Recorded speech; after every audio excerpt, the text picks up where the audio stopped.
Hello, everyone, and welcome to another edition of the Edric Show. I am your host, Edric Jerome. This is the place for intelligent conversation with interesting people. Go ahead and hit that subscribe button, ring that notification bell, and you'll get notified when I post content each and every week. I have a distinguished guest on my show today. I want to welcome renowned graphic artist Eric Drooker. He's here to discuss his new book, Naked City, which is the third volume of his City Trilogy series. His first book, Flood, a novel in pictures, won the American Book Award. Eric is a frequent cover artist for The New Yorker, and he's known for incorporating themes of social justice and political commentary in his vivid and expressive style.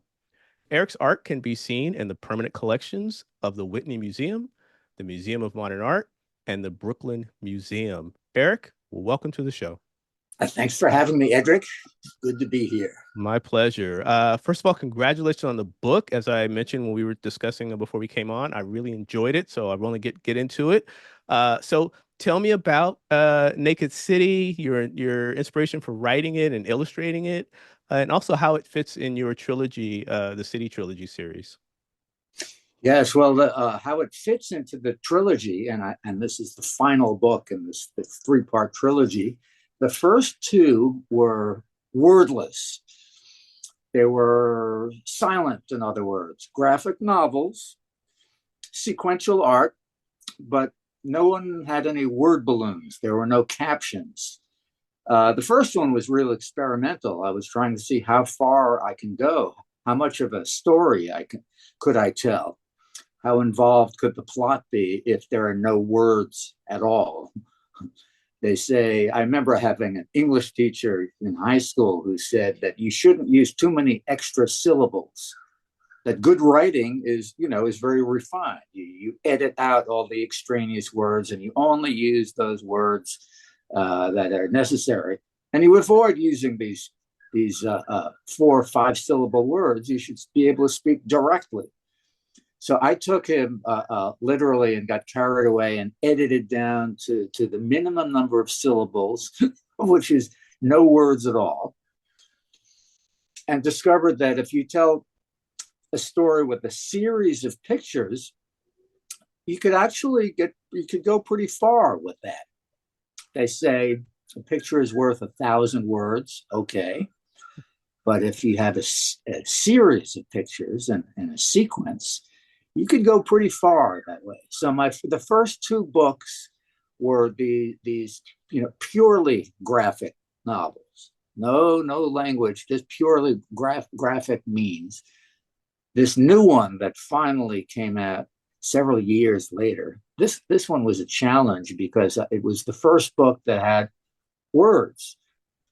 It looks perfectly normal. Most comic strips or comic books or graphic novels have word balloons and captions in them, but this was a new challenge for me. Also, this one is funny. The first 2 were more serious, were almost tragic, I dare say. But of course, it's easy to tell a sad story because life itself is tragic much, if not most of the time. I found it way more challenging to be humorous, to tell a funny story. So this one, I felt like this last third and final volume in the trilogy was in a way the most difficult, and it certainly took me the longest to complete. In the book, you raise several questions. There's companionship. I mean, there's a lot of things in your book that are worth talking about. But I want to hone in on one particular one because you take up the case of the struggling artist, the artist's ability to survive, and just how an artist can go from nothing to getting everything they want, and then there's not happiness. I mean, there's that part of your story as well. But tell me about your own take on that and being an artist and someone in this 21st century. What's your take on artists now? And is it possible for artists to really survive and with everything that's going on and all the different ways that art can be shown? Tell me about the struggling artists now versus maybe when you came along and some of the things that you had to go through. Yes. Well, I mean, it's an excellent question. I suppose it's an eternal question for humanity: is can the artist survive? And it's a question that it's a little hard to answer because I mean, all of us are just around for a few decades. It's hard to know. Like, has it always been this difficult for an artist to make a living? I tend to think yes, at least in Western culture, where we have the myth of the starving artist, which every art director and every boss I've ever had has just tried to confirm that. Like, well, artists are used to not getting paid much anyway. So I think there's always been that. And when we say artists, we're not just talking about the visual artists, we're also talking about writers, poets, musicians, dancers, right? The arts. Uh, it's always been difficult. It's always been challenging to try to make a living from it. In a way, it really is asking a lot for someone to actually pay us for in my case, for pictures that I would likely be doing anyway, since I love drawing and I love telling stories since I was a child. But it seems to me that I've been doing this for a long time now, and now that we're getting deeply into the 21st century here, it seems that it's getting considerably more difficult now for all kinds of reasons. And this is one of the questions that the characters in the story are asking. Is it possible for an artist to survive in the 21st century? And I think the honest answer is yes, it's possible, but it's a long shot. Not many do. I mean, I'm sure all of us have a few artist friends or writer friends, musician friends. How many of them are actually making a living and able to pay their rent and pay for groceries from their art? And I think it's a minority. I think it's of them. It's a lucky few who are able to somehow, turn it into Benjamins, as we say, in the 21st century parlance. Exactly. So I suppose I'm one of the lucky ones that I've been able to hustle and get by and just squeaking by, make a living from it. But it's always been rough. And it's certainly not getting any easier. Maybe we could leave it at that. It's not getting any easier with things coming at us from every direction. I mean, artists are just working people in the end, pretentious working people. And things are getting more difficult for working people for all kinds of reasons. And artists, we now have the latest thing on the horizon to keep us up at night is this AI, right? Artificial intelligence. There's technology, special machines that are able to create pictures at the press of a button. In 2 seconds, it could spit out an image that's passable. It may not be that good, but good enough for an art director to sign off on, and good enough to take the job of an illustrator or an aspiring illustrator or writer. So we'll see. We'll see if artificial intelligence is the final nail in the coffin, so to speak. You mentioned your first couple of books were in the trilogy were picture oriented, and then Mhm. this one has words. But the one thing that I really liked about this book is that it's really character driven. There's some memorable characters in the story that you tell through those characters. My my Thank you. my favorite character is Mr. Nobody, the window washer. Mm, mm, Can you talk to me about that character in particular? Was he drawn from someone you've encountered? Was this a real person? mm. Because I just, out of all the characters, and they're all memorable, his character just resonated with me because he kind of touches on a lot of the story in a lot of different ways. Yes, yes. Well, thank you. Thank you so much. I'm glad Mr. Nobody spoke to you. Uh,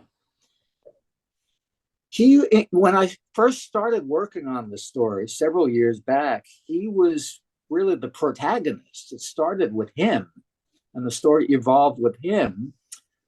But then, I don't know, I hit a point where I felt like,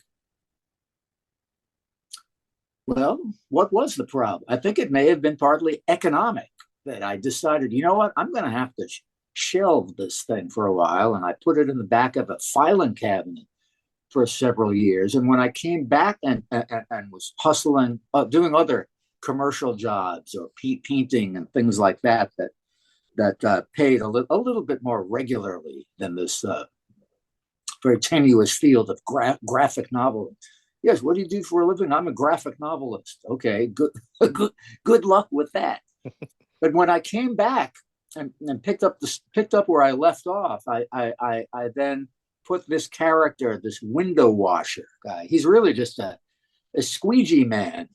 So we called them in New York. Remember, you're driving your car and you stop at a busy intersection, and some dude comes up to you with a squeegee, unsolicited, and starts washing the windows of your car.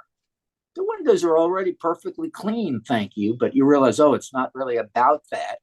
He's trying to make his living, and he's desperate, doesn't have anything except a squeegee in his hand. So that was always a poignant role, poignant situation. I thought I would make him a character. But when I started working on the later draft of the story, he didn't really come up. Or he didn't come up till later chapters in the story. I had these other protagonists. Mm-hmm. The main protagonist is this young woman. I guess she's about, what, 18, 19? Mm-hmm. I don't think she ever says, but she's a young woman who hitchhikes from Detroit or somewhere in the Midwest. She hitchhikes to the big city of New York to make a living as a singer-songwriter. She has that's her dream anyway, that she's going to be a successful singer-songwriter. And she doesn't encounter this squeegee man, Mr. Nobody, till later, much later on in the story. And well, we don't want to No spoilers. No spoilers spoilers. here, but he ends up playing a major Absolutely. role in the story, and kind of changes the course of her life on, I guess, at least a couple of occasions. I suppose he changes the course of the painter's life. Yes. The painter is the other kind of secondary protagonist, and he's really the fun. He's the comic relief in what's otherwise a fairly serious narrative. I mean, her story, she has this humorous moments, but her story is actually quite sad.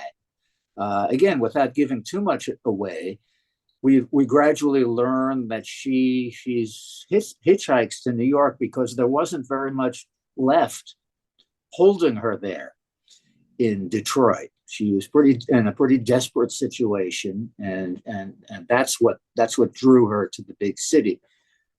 But yes, in a way, the Mr. Nobody, the man with the squeegee, ends up being the secret. He's kind of the secret hero of the story. Yes, thank you. I'm glad you caught that. I did. One of the other things about not just Naked City and your other work is you're able to capture the sights, the sounds, the feelings, and even it feels like the smell of New York. It's such a important part of the backdrop of the story. It's actually its own character. If you think about it, the city is actually a Yeah. character as well. So, how did growing up in New York, obviously it influenced you as an artist, but why is it so central to you to make sure that New York is very front and center in what you do, and it's a repeated Mm. theme in your work? Mm. Yes, yes. Well, with me, it's not even really that conscious, or even a question of how much should I highlight the background, the city, the buildings.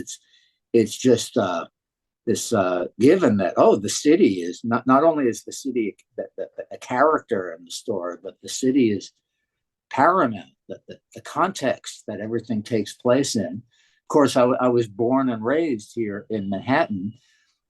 And yeah, when you're young, when you're a kid, you don't really question. We take it for granted where we grew up. That's just the background noise, literally the background noise. And forgive me if they hear sirens in the distance here. I have the window open a crack.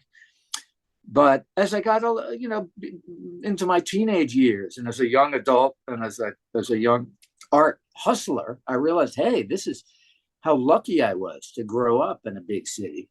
especially in New York, as a creative person because it's a nonstop source of inspiration. For better or worse, it's such an intense place to grow up that you step out the front door and you're assaulted by all kinds of sights and sounds and well, the people too will literally assault you.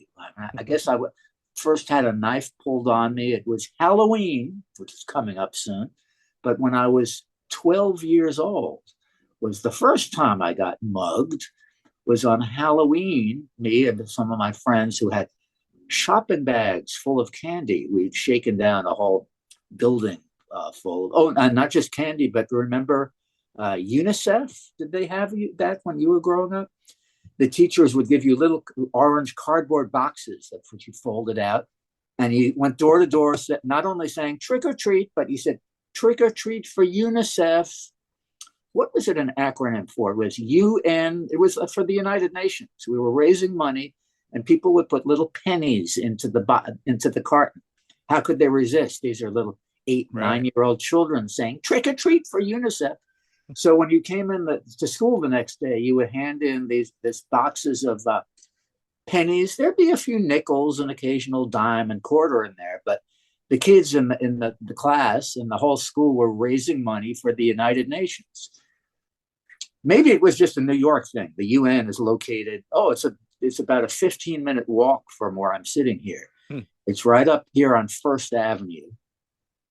Also, the neighborhood that I grew up in was a real crossroads. I grew up on East 14th Street, which is kind of the dividing line between uptown and down. Everything below 14th Street is downtown and kind of dangerous, the wrong side of the tracks. And everything on the north side of 14th Street is Midtown, Manhattan, kind of the more middle class, the business district. Every city, I guess, has that. Market Street in San Francisco sort of plays that role. But I feel like just the city itself there were so many vivid details, especially to a young person. And there's so many different kinds of people, and they all, so many languages are spoken.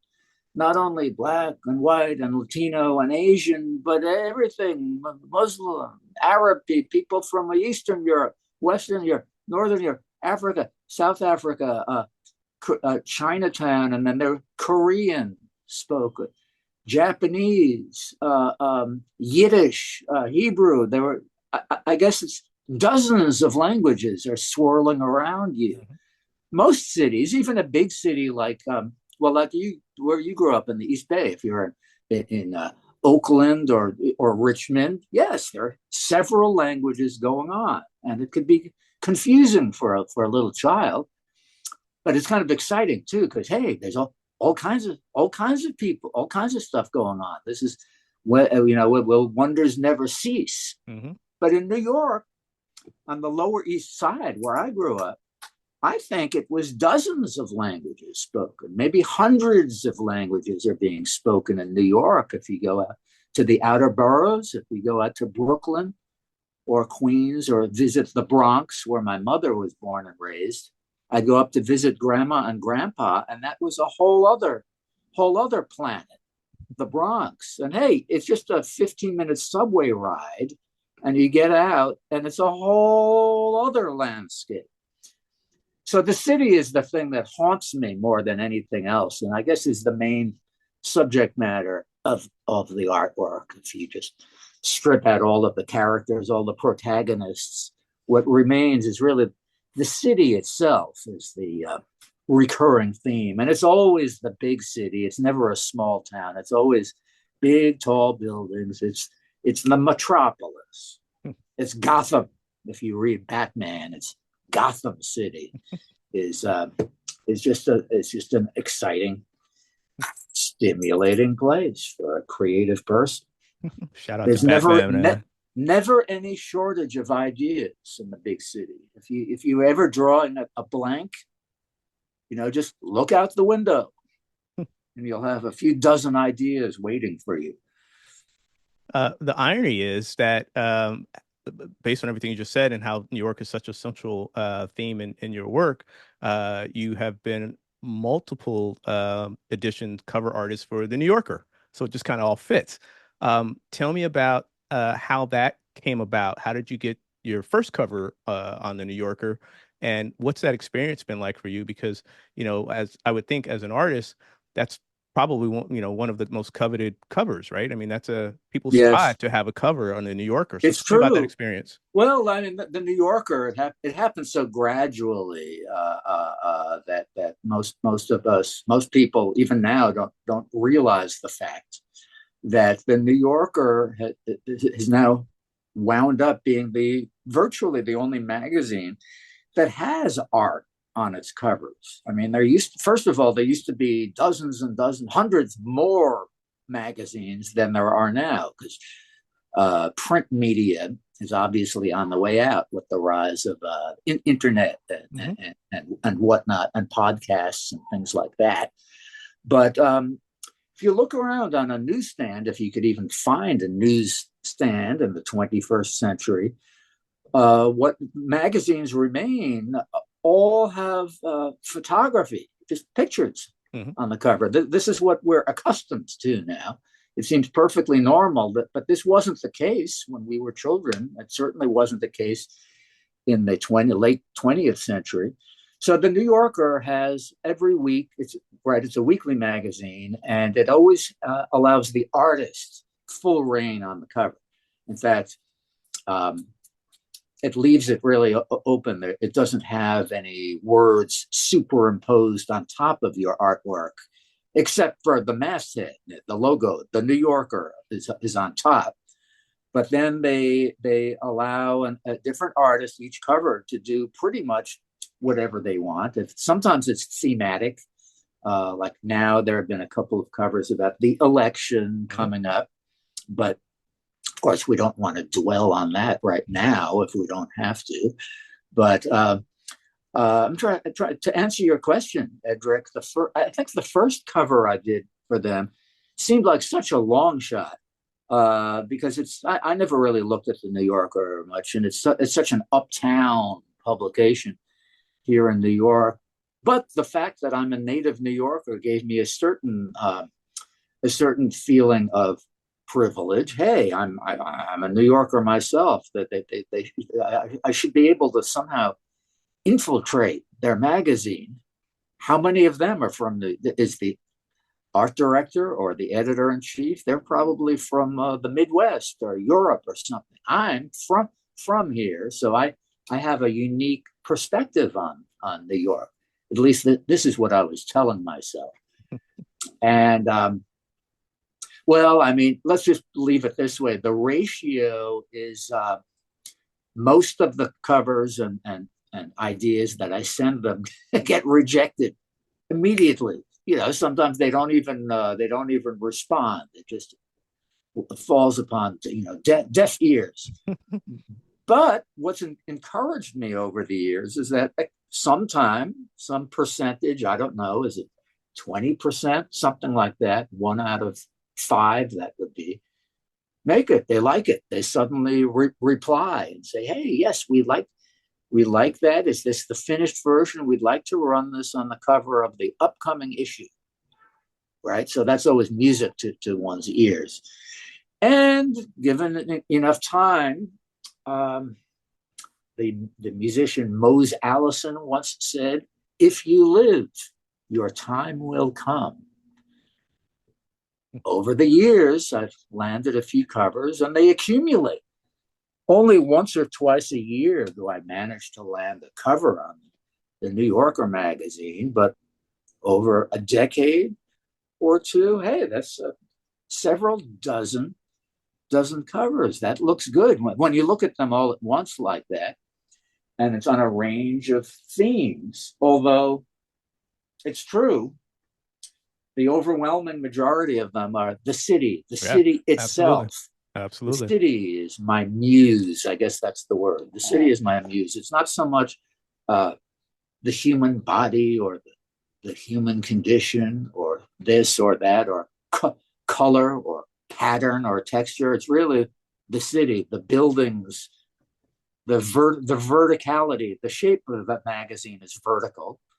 So I've often utilized that, the fact that the city and New York is unusual compared to Los Angeles, which is very horizontal and spread out, the urban sprawl, even of the Bay Area.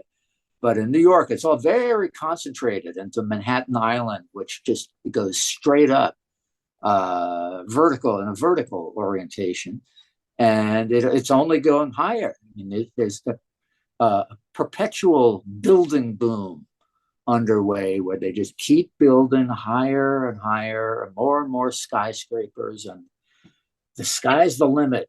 Seems to be the motto around here, and it even has a bit, it's a bit insane. There's that, like, this is, fellas, don't you think this is a bit extreme? I mean, you already built several skyscrapers right over there and over there, but they just keep going. They keep going with it. Oh, and it's all about Benjamins. It's all about the big money and big real estate. And there's Trump Tower, and Donald Trump has several buildings, and all of the billionaire builders are trying to outdo each other. So it's also very much about that, the male ego. My building is taller than your building. And Exactly. so I guess ultimately it is the human condition, even if there aren't any human bodies or faces. The buildings themselves, right, are just reflections of us, of the human ego, or a part of the human psyche is expressed in just these bizarre structures that we build over the years, these towers, these towers of Babel, you might say. Quick aside, I had the chance to visit New York a couple of years ago. And, Mm. growing up here in the Bay Area, obviously San Francisco is the big city, right? And I was Oh, struck yeah. by the scale and the magnitude of what you're talking about the high-rise buildings. It was enormous. And so when I flew back into San Francisco, it looked small. It looked Yes. tiny. And it's just that perspective Mm. of being Mm. in New York City, being in Manhattan. We were walking around Manhattan.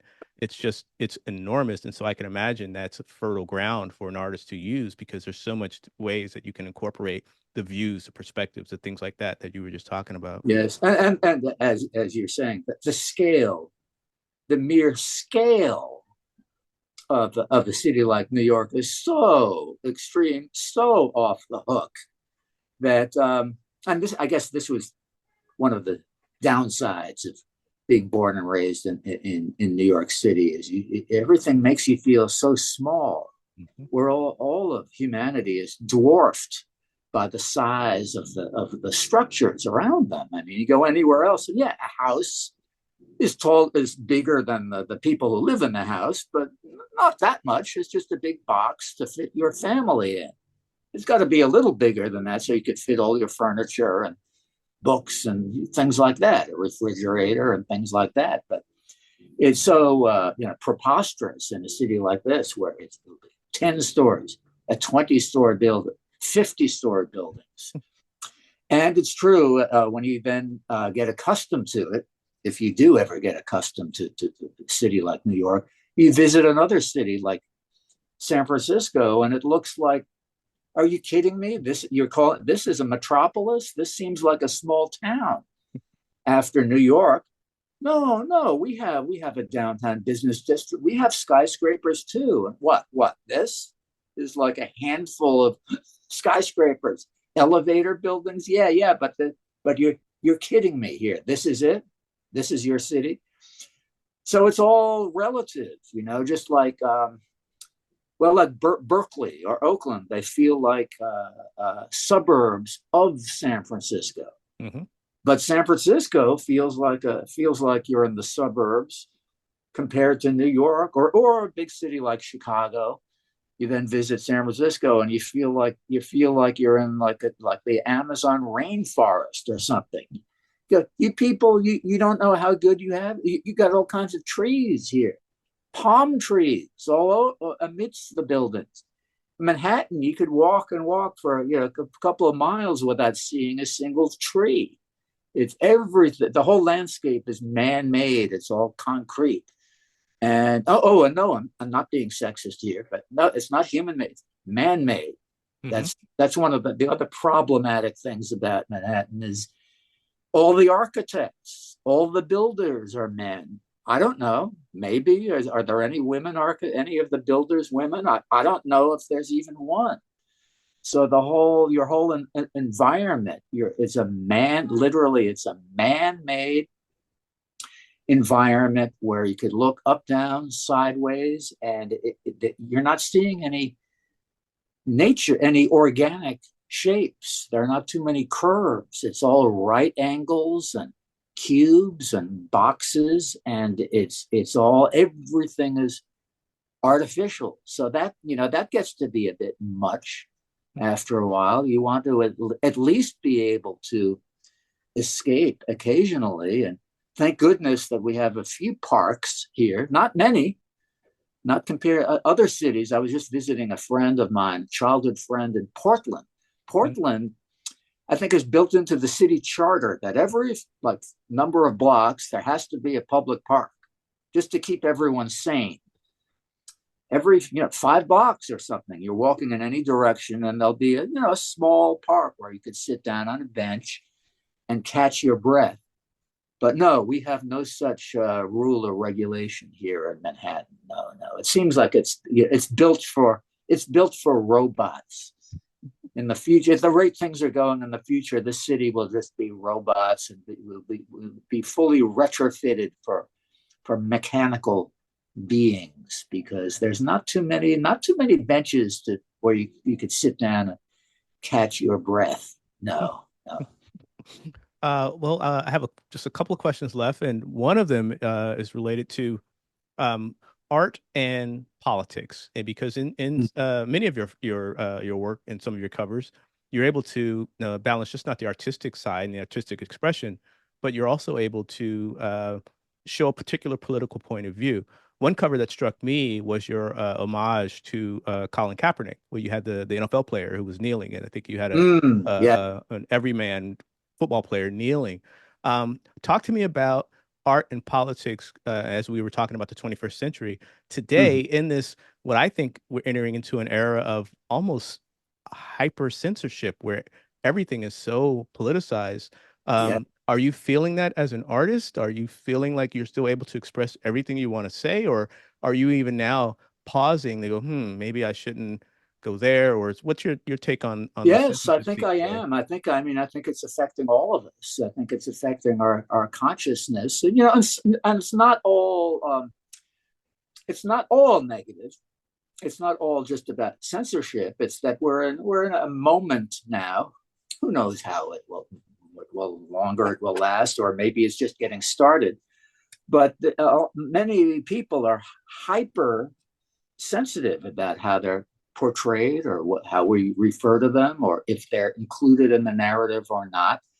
And that's a really mixed bag, isn't it, Edgar? I mean, some of it is simply, in recent decades, women are crying out, "Hey, what's up with that? You just admitted that every single building in New York City is built by a male architect, and why should we tolerate this for a minute longer?" And you're goddamn right. I'm bitter about it. A lot of people are angry. Every different ethnic group seems to be sincerely feeling like they're the victim of history, right? Jews feel like they're the victim of history, but then there's other group feels like, no, but you're the oppressors right now. And just between genders, men are feeling often like they're the victims, and women are jumping down their throat, or black people are jumping down white people's throat. Everyone seems to be perceiving these just through their own experience, and there seems to be a lack of empathy or ability to see things through the eyes of another, or to put ourselves in the shoes of another. And of course, if there is a way out, if there is a key, I think that's it, is empathy, is so that we could understand that we all have infinitely more things in common than the things pulling us apart.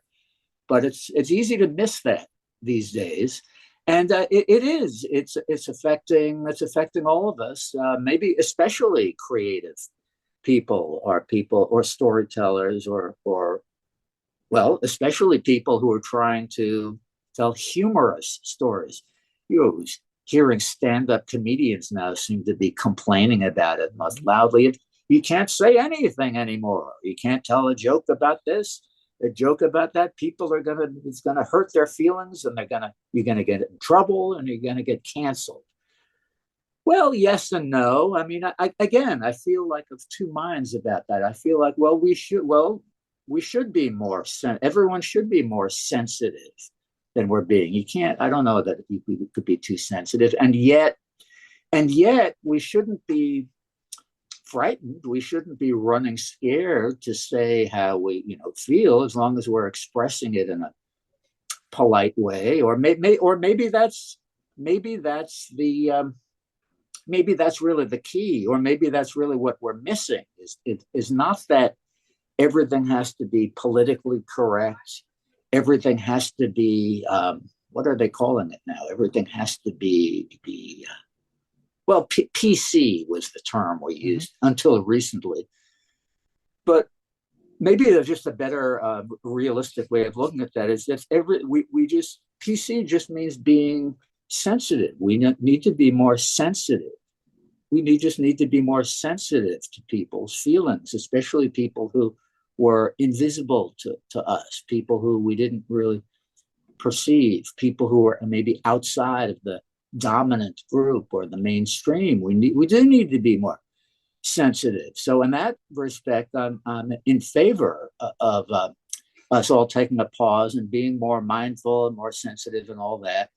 But it also cuts the other way, where it could have a chilling effect, especially if it's coming from the right wing, which has seems to have a knee jerk propensity to censor and to want to ban books and all of that. I mean, I see that's kind of clearly having a negative and chilling effect on our culture. But I suppose that's always been the case. I feel like the right wing, or people who are extremely conservative, always have that impulse to try to clamp down on what people are saying or the language that we're using, and to try to censor or to deny the reality of it all. So in a way, we're accustomed to that reality. I think what's troubling now, and just the recent years, it's a lot of that impulse to silence speech or to clamp down seems to be coming from the other direction as well. It's not like liberals or the left wing is now playing the role of the censor, but it seems like they're getting into the act also, where they're the right wing. It's to be expected. They love banning books. They love burning books. We got photographs and black and white newsreel footage of them throwing books into a bonfire and burning them on many, many occasions. That's nothing new. But it seems that liberals now, I don't know if it's the left, but liberals seem to be getting in on the action, where they're very quick to clamp down and say, no, you can't do that, or you shouldn't do that. Well, here's an example, a concrete example, even from from the book we're talking about, Naked City, right? I was able to get it published. I found a publisher, but there were a couple of publishers that passed on it, and their reason that they gave, anyway, you never really know the actual reason, but the reason that they gave, that they told my agent, was that, well, this is the protagonist is a young woman, and she's a young woman of color. We realize that she's what is it? Her father's Italian, and her mother is from Mexico. Right, which to me is just all in a day's work. Growing up in New York City, all of my friends are a blend of the half Jewish, half Black, half Puerto Rican, half Chinese. That's kind of what being a New Yorker is now. But I was realizing that yes, but most editors or grew up in the suburbs. Most editors are white people. Most white people grew up in the suburbs. It's all theoretical. It's all academic to them much of the time.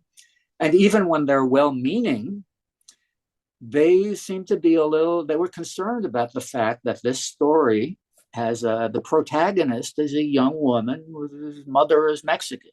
And I'm like, yes, well, okay, but you're not a young woman, it's Mexican woman of color, and you're the writer. I go, yes. Well, it's called imagination, Mm. or it's called empathy, isn't it? That's the whole gig for an artist, as far as I'm concerned.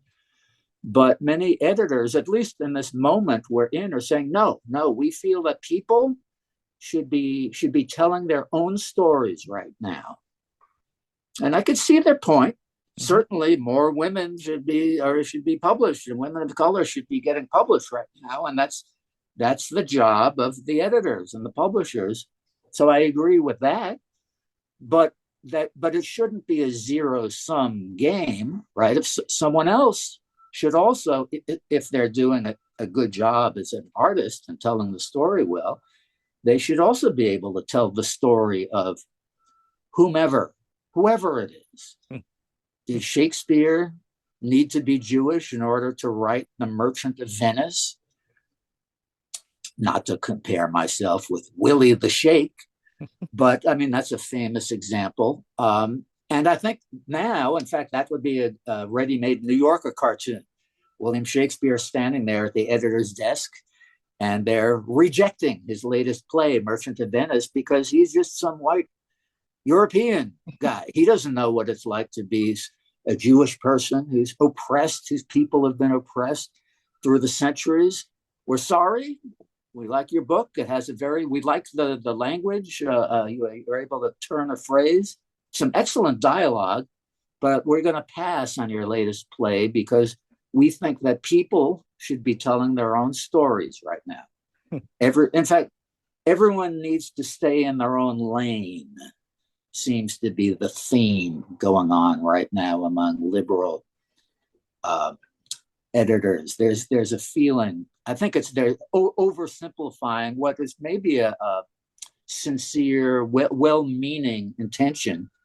I think it's missing the ball a lot of the time. That everyone needs to stay in their lane. What, only a woman is able to write a story where the protagonist is female? Only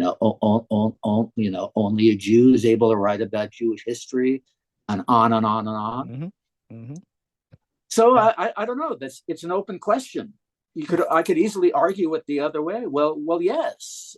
We have so many examples in Hollywood of telling story, with Indians in it, and but they're getting it all wrong. They're gonna do a really poor job of it. We should have those people telling their own stories. Exactly. That's exactly right. So it's the truth, as usual, lies somewhere in the middle. But hey, we're just human, and we're easily confused. There's a lot of noise. There's a lot of noise going on, and it's easy to get confused. And as a creative person, I guess the challenge is always to try to stay focused and try to follow through. When you start a story, you start a book, sometimes it takes years to complete it. Are you going to be able to sustain not just the momentum, but the original intention, and stay true to the protagonists? And sometimes the protagonist might not be someone of your ethnicity. And Mhm. is that Mhm. okay? Mhm. You're still going to try your best. If you're sincere about it, and you grew up surrounded by people like this, and you've loved people like this, you should be. I think that's the challenge. That's the gig of a creative person. If you should be able to pull it off and speak from through the voice and through the eyes of another, if you have the proper empathy, and if you were paying attention over the years to your surroundings, and you didn't have that tunnel vision or ethnocentricity Mhm. that we're all Mhm. raised, I guess we're all raised to have in this culture. So I'll trail off there. What do you think about this? It is it's an a open poignant question. question. One thing I wanted to point out, because we have about a minute or two left, but I'm going to recommend a book to you and my listeners, because you mentioned Shakespeare. And the book is titled Shakespeare's Dark Lady, and it's written by John Hudson. There's brand new scholarship now that perhaps most of the work by William Shakespeare was written by a dark-skinned Jewish woman named Amelia Bassano. So, Oh, snap! so I I'm going to recommend that book to I you. haven't heard this rumor yet. It's called Shakespeare's Dark Lady. I'm about halfway through it, and it's very eye-opening as it relates to Shakespeare and the economic engine of Shakespeare and why this book is so threatening. But I'll leave it there. My last question for you is that if people want more information about you, or they want more information about the book Naked City, or information about you in general, where can they go? I guess the quickest one stop shop answer for that is my website, Drooker.com. Pretty simple. Drooker, Drooker, right? D as in David, Rooker, Drooker.com. And there's thousands of images to look at there, all the New Yorker covers, all of the graphic novels, all of my street posters too. Some of the images would probably be familiar to people just from seeing them on the street over the years. But also beyond that, you could just do a Google search on me, or look at the done a lot of album covers, bands like Rage Against the Machine and things like that. But pretty ubiquitous in the culture over the years. So a lot of the images will probably be familiar to people. But if you want just a quick taste, yeah, just look at the website, Drooker.com. Excellent. Excellent. I'll have the crawl down there and people can see it. Well, Eric, again, I really enjoyed our conversation. Thank you so much Likewise. for coming on. I appreciate your time. The book is titled Naked City, the third volume of his City Trilogy series. I encourage you to pick it up. It is a great read, both visually, and the characters will stay with you. So, Eric Drooker, renowned graphic artist, thank you so much for appearing on the Edric Thank you, Show. Edric. Thanks so much for having me today. You're very welcome. This has been another edition of the Edric Show. I am your host, Edric Jerome. As promised, intelligent conversation with interesting people. Go ahead and hit that subscribe button, ring that notification bell. You'll get notified when I post content each and every week. I want to thank you for tuning in, and I will catch you on the next episode.